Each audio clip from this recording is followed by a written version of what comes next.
Welcome back to your ultimate pit stop, Piston Pundit, where we don't just talk torque and turbochargers, we also tune into the geopolitical fuel that drives the auto world.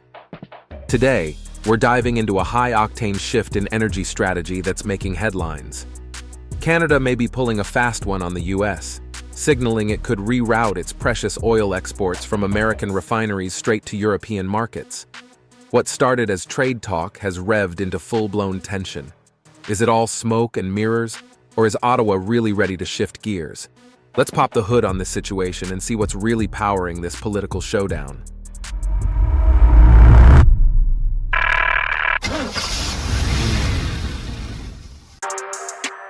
Alberta fires back, crude calculations and global posturing. Alberta Premier Danielle Smith isn't exactly downshifting when it comes to responding to US President Donald Trump. After his push to revive tariffs and rebalance trade deficits, Smith made it clear Alberta's 2 million barrels a day don't have to head south. If need be, they'll find new homes across the Atlantic. She laid out the numbers. 700,000 barrels already head to the Gulf Coast, and over 1 million move through the Trans Mountain Pipeline. In her eyes, Alberta's black gold is not just valuable, it's irreplaceable to US refineries tuned for heavy crude. The message? Alberta's not just playing defense, it's flexing its horsepower. Smith also dropped a reminder that Canada doesn't just pump oil. It also supplies uranium and critical minerals, key to everything from EV batteries to modern grids. In other words, Canada's not just a supplier, it's a strategic partner, or maybe soon, a strategic rival. But America's need for Canadian crude runs deeper than just oil diplomacy. Let's shift to the bigger picture. The US fuel dilemma, hooked on the northern blend. Here's the truth under the hood. US energy independence is more marketing than mechanical reality.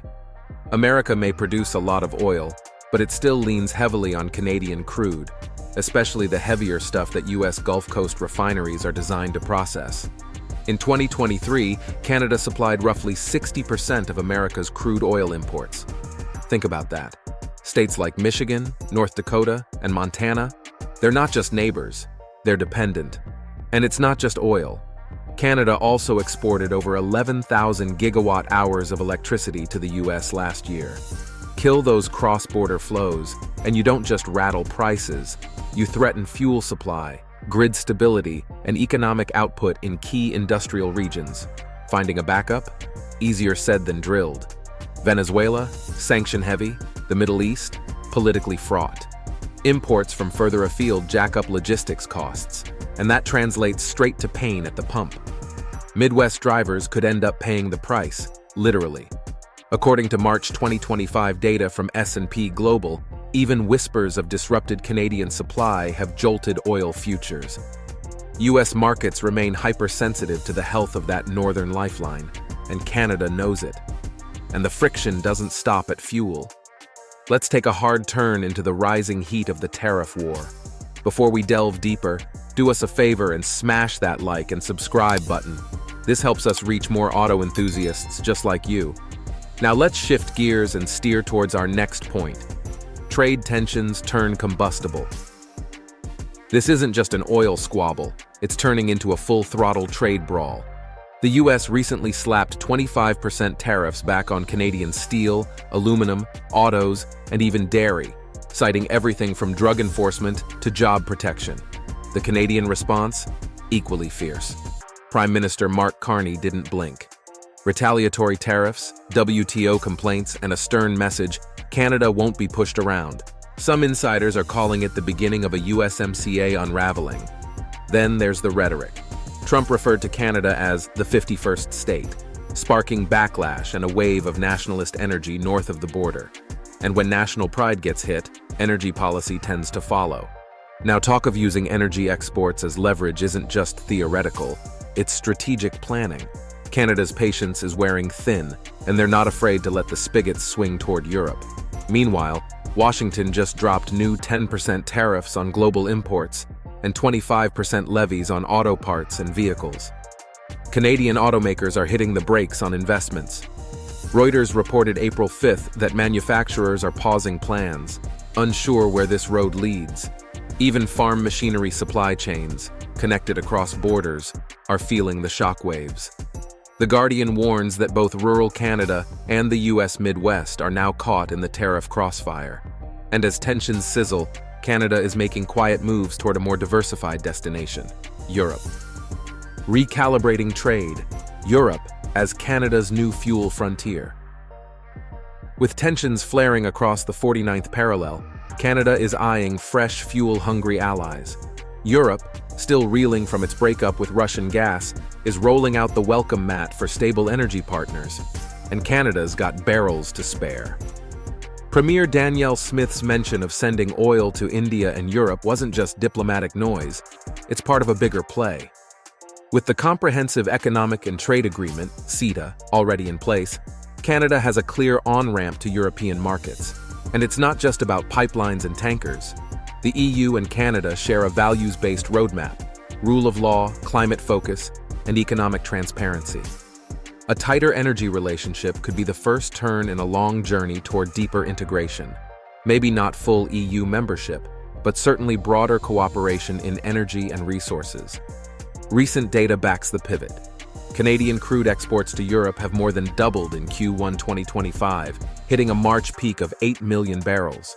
That's no bluff, that's momentum. So now the question shifts from where Canada is going to what kind of influence it plans to wield next. Canada's strategic fuel card. Will Washington blink?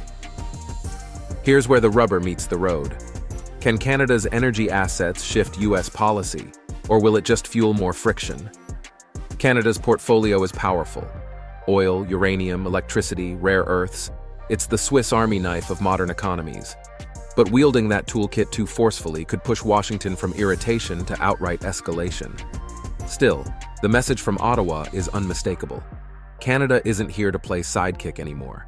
It's asserting its value and preparing for a world where the US is no longer its default customer. Energy analysts say this could be a geopolitical balancing act. Canada might just walk the tightrope, maintaining North American ties while expanding Atlantic trade. But with Trump-era rhetoric back in the mix, even the smartest diplomacy might not avoid backlash. All that leads us to the final gear in this drivetrain. Is this a warning shot, or Canada's new playbook? Final take. Tactical posturing or a power move in progress? Canada isn't whispering, it's revving. Whether this is a full-on realignment or just a strategic flex, one thing's for sure. Ottawa is done playing defense. This isn't about one trade spat or a few barrels of oil. It's about how energy, politics, and national identity collide. Canada may not want to sever ties with the US, but it's proving that dependence is optional. In this high-stakes face-off, both countries are rolling their engines to the red line. Europe's interest only raises the stakes. And if this oil diplomacy continues to heat up, Canada might just go from continental supplier to global energy power broker. Before you go, let's talk about it. Do you think Canada's oil pivot to Europe is the real deal, or just diplomatic horsepower with no traction? Could this shift redefine North American trade for good? Or will both countries eventually return to cruising speed? Is Alberta's message a savvy geopolitical strategy? Or is it risking long-term ties for short-term leverage?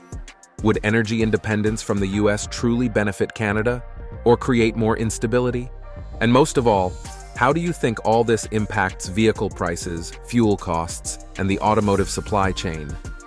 Share your thoughts in the comments, whether you're wrenching in the garage, crunching numbers at a refinery, or just fueling up for the weekend drive. We want to hear from you. And don't forget, subscribe to Piston Pundit to stay tuned for the latest vehicle updates, automotive insights, and power-packed analysis of the forces shaping our roads and rides. Thanks for watching, and as always, keep your engines running and your minds open. You can now check out any of the videos on the screen. There's plenty more to explore.